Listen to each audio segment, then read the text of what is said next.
Assalamualaikum warahmatullahi wabarakatuh. Halo semuanya, perkenalkan nama saya Siti Sofia Al-Adawiyah dan saya dari Prodi Pendidikan Agama Islam kelas 6A kuantitatif reguler. Alasan saya untuk membuat video ini yaitu untuk menyelesaikan tugas ujian tengah semester mata kuliah Sosiologi Pendidikan yang diampu oleh Bapak Dr. Sri Muldrianto, MPD. Pernahkah kalian berpikir kenapa sih kita harus sekolah? Apa sebenarnya fungsi dari pendidikan selain untuk mendapatkan nilai yang bagus atau lulus ujian? Nah, hari ini di video ini saya ingin mengajak teman-teman semuanya untuk melihat pendidikan dari sudut pandang yang berbeda-beda, yaitu dari kacamata sosiologi. Kita akan membahas satu teori klasik yang masih sangat relevan sampai sekarang, yaitu teori fungsionalisme struktural oleh Emile Durkheim.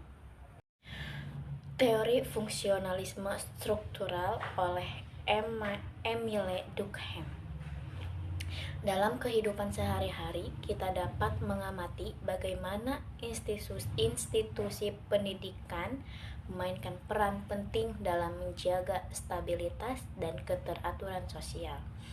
Menurut Emile Durkheim ini, salah satu fungsi utama pendidikan yaitu mentransmisikan norma dan nilai sosial dari satu generasi ke generasi berikutnya.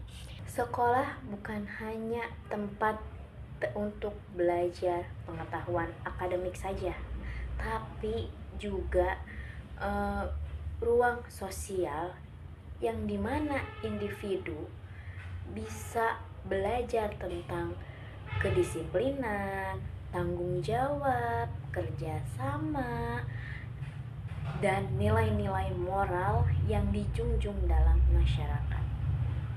Pandangan Durkheim ini tercermin dalam peran sekolah, yang dimana peran sekolah ini sebagai agen sosialisasi yang membentuk solidaritas sosial. Melalui apa? Melalui interaksi sosial.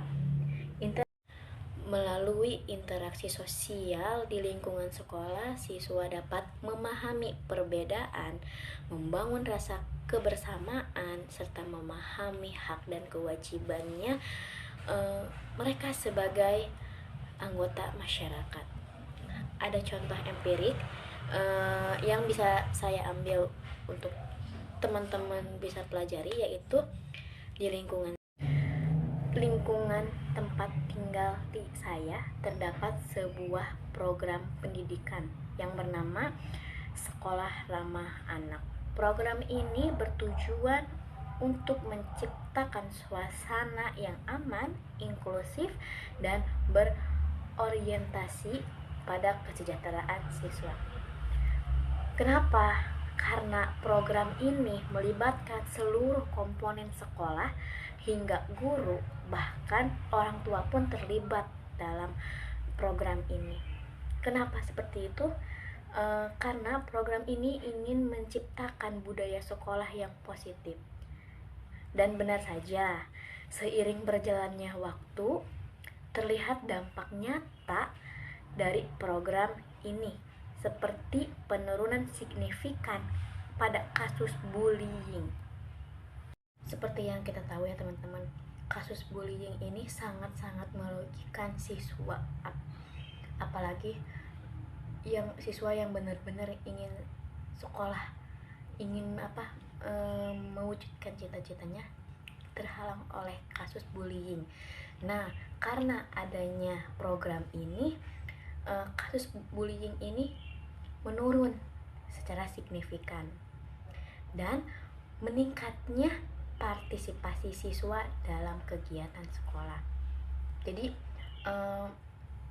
program ini tuh sangat-sangat bermanfaat bagi masyarakat, dan dampak positifnya telah dirasakan oleh para siswanya. Fenomena ini mencerminkan pandangan Durkheim bahwa institusi sosial dalam hal ini yaitu sekolah. Kenapa sekolah? Itu yang menjadi pertanyaan. Menurut pandangan Durkheim, sekolah ini berperan dalam memperkuat integrasi sosial dan menciptakan kohesi dalam masyarakat itu sendiri.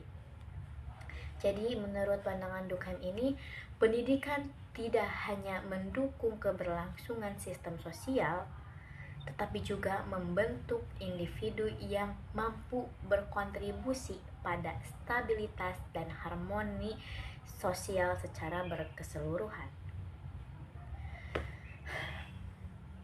Mungkin hanya itu saja yang bisa saya paparkan mengenai teori sosiologi dalam konteks kehidupan. Kurang lebihnya mohon dimaafkan. Saya Siti Sofia Al-Adawiyah pamit undur diri. Wabillahi taufiq wal hidayah. Wassalamualaikum warahmatullahi wabarakatuh. Sampai jumpa kembali.